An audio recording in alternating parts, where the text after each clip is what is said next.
Well, hello, Canadian Campaholic here, coming to you from inside our camper.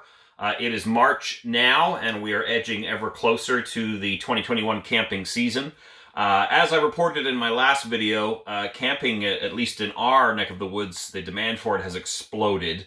Tons of people that would normally travel that can't because of COVID are now looking to the idea of camping as a way to take their vacations. And with that, I suspect there's going to be a lot of people buying trailers, whether it's a fifth wheel, travel trailer, pop-up camper, hybrid, tent trailer, whatever it is. So in this video, I just wanted to talk about some of the realities of owning a trailer of some sort. So let's get right into it. What I wanted to specifically talk about today is maintenance and the cold, harsh reality of having a trailer. A couple of folks that have viewed my videos have commented saying, gee, it sounds like you have a lot of maintenance issues with your trailer. But actually, not really. What I have encountered with this trailer is pretty typical. You see, the thing you've got to understand about these trailers, especially the ones made in North America, is that they are made fairly quickly. And in some cases, depending on the manufacturer, they are made quite cheaply. You got to remember that these things are built in a factory. They're built by hand. And the folks that are building them are probably not necessarily being paid that well. And they're probably under an immense amount of pressure to crank these units out as quickly as possible.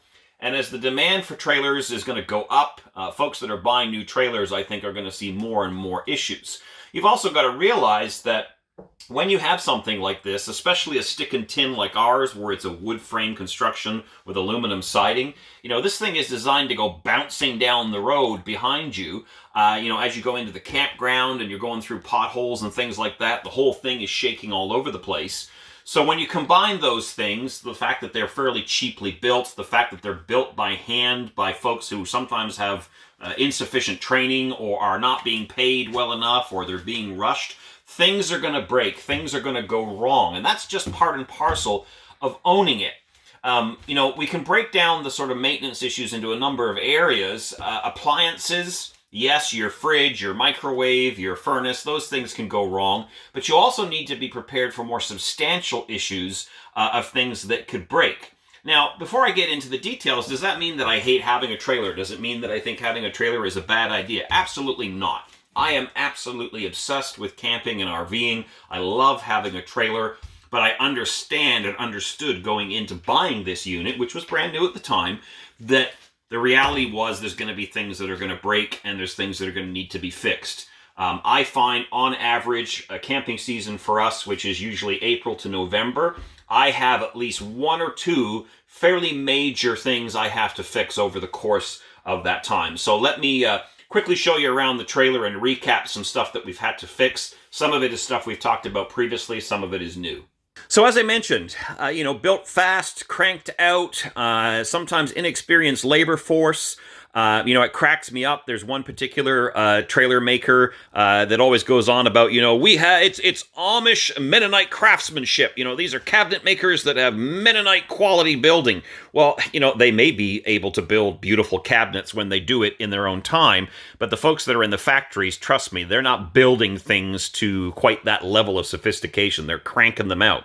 So one example, this is the top bunk in our bunkhouse trailer. It's tied into the studs on three sides, and this is kind of a dividing wall that separates the bunk from the rest of the camper. You'll notice that I have an L bracket in there, and it's tied into a stud that's running this way, and then the wood or stud underneath this piece of thin board. This wall actually started to separate from the bunk, and the corner of the bunk started to drop down. Now, there's no sticker on this to say what the weight rating is of these bunks. My guess is between 150 to 250 pounds. When this started to separate, and I looked down in the gap that was forming here, there literally was one little tiny wood screw holding this together. So before they put the backer on, the Luan backer, they had literally put one little half-inch wood screw in this side to hold it together. Now, granted, a lot of the weight bearing is on the outside walls and then on the edge of the bathroom wall there. But one wood screw, folks, that's ridiculous. So I put this in, I don't remember how long these wood screws are, but this bracket and these 4 wood screws, this thing is stronger now, solid as a rock, stronger than it was when it came from the factory. So another example of, a fairly minor repair, but one that you have to be willing to be on the lookout for. Another big problem we had, and I'm not going to go into a super amount of detail because I have another video on this, but our furnace, when they built the trailer and rigged up the wiring for the thermostat, which runs up this wall, through the ceiling, and then back down through the wall into the furnace, they pinched it. They either pinched it or put a staple or a nail through it, so every now and then it shorts out and the furnace will come on by itself, or it will not come on at all. And the only way to really fix it would be to completely rewire it. We've sort of troubleshooted it and got it working. But again, another issue that we ran into within the first couple of years of owning this rig as a result of that shoddy build quality. So something else that we ran into with this camper, which is a maintenance issue that drove us crazy, is the tires. These are cheap Chinese tires. And I've got nothing against China. If they were cheap German tires, I'd say cheap German tires. If they were cheap Italian, I'd say cheap Italian tires. But they're cheap Chinese tires. They're not even 5 years old yet, and yet we've got all kinds of cracking, weather checking as they call it, in the sidewalls. Now this thing, usually these tires are kept covered in the winter to prevent the UV light from degrading the rubber. We use all of the proper things that you're supposed to do to maintain your tires, proper pressure, protectants and that sort of a thing, although there's debate on that. But these are all cracked to shit. And I'll be honest with you, this year I'm not going to take any chances. As soon as I can, I'm going to invest in a new set of tires. But you shouldn't have to buy new trailer tires in less than 5 years. Typically, yes, they will wear out before the tread wears out, but this is another example. The factory could have put a nice set of Goodyears on this. Instead of that, they cheaped out with these nasty, what are these things, Castle Rock STs. But again, folks, it's the reality of having these trailers. If you want to get them at a great price, and not break the bank, sometimes the manufacturers make sacrifices to give you that price that you want. Here's another example of a structural issue we ran into. Sorry for the mess in the cupboard. It's all been ripped apart for winter storage and hasn't been organized. But this is our pantry in the kitchen. And if you look inside at the top shelf, you think, oh, that looks pretty sturdy. Well, guess again. Look what I discovered up in here. So there's this cross member here that's fairly solid. There's a little support there, but this top shelf, look at this. I don't know if you can see that. There's a gap there, and it's absolutely tied into nothing. Absolutely nothing. Maybe glued, stapled, who the hell knows. What I'm probably going to do is just cut a little piece of wood and figure out where there's a stud in there and put it between this board and this board to kind of prop it up and give it some support. But if you put, let me back up here for a second. When you're traveling down the road, you shouldn't really put anything too heavy in the top shelves. Like, you wouldn't really want to be putting heavy pots and pans and things like that up here. You probably should put those in a lower cupboard.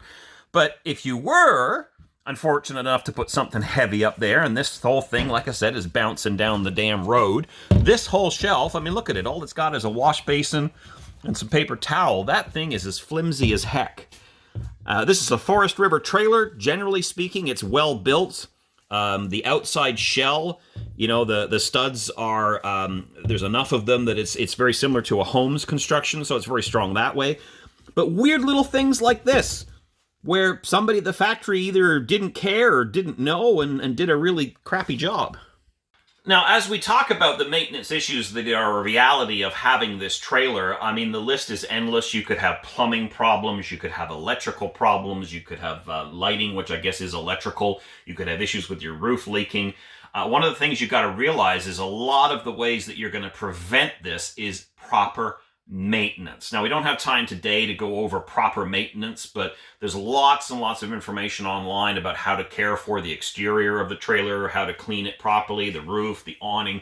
It's a big deal to own and maintain this unit, which again is designed to be light enough that it can be pulled by a truck, but also that it needs to be able to fly down the highway, bouncing all over the place, going from destination to destination.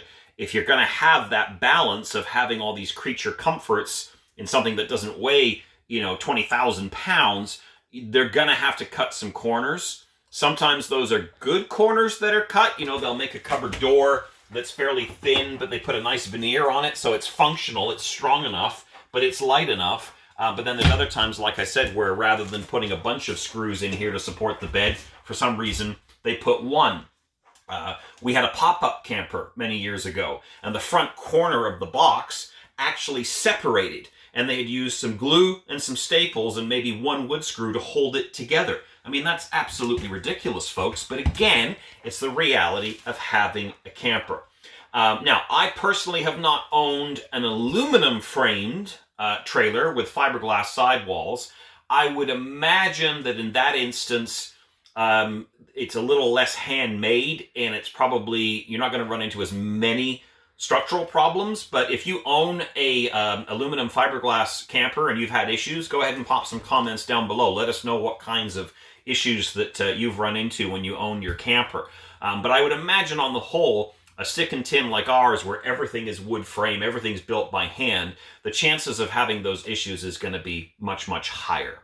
So to kind of wrap this video up in summary, what I'm trying to get across here is I'm trying to be transparent and honest with those of you out there that are thinking of making the leap from a tent to a trailer. Whether you're a hardcore camper or someone that's getting caught up in the hype of camping for 2021, you've got to understand what you're getting yourself into. And it really doesn't matter how fancy the trailer is or how cheap the trailer is, you're going to run into issues with maintenance. And as I mentioned earlier in the video, we average 1 to 2 fairly large maintenance issues a year. It doesn't necessarily cost us a fortune, but it can cost you a lot of frustration at times, and it can also take some time away from your vacations doing those small repairs. So just wanted to kind of be frank and honest with you guys. Do I regret my decision to buy a trailer? Absolutely not. Is there anything about this that's been a deal breaker? No. Has anything failed that has, risked the safety of my family or I? Absolutely not. It's just, again, a reality check of owning a trailer. I'd love to see your thoughts down below. Please give this video a thumbs up, and if you haven't already, please do subscribe. Happy camping. We'll talk to you later.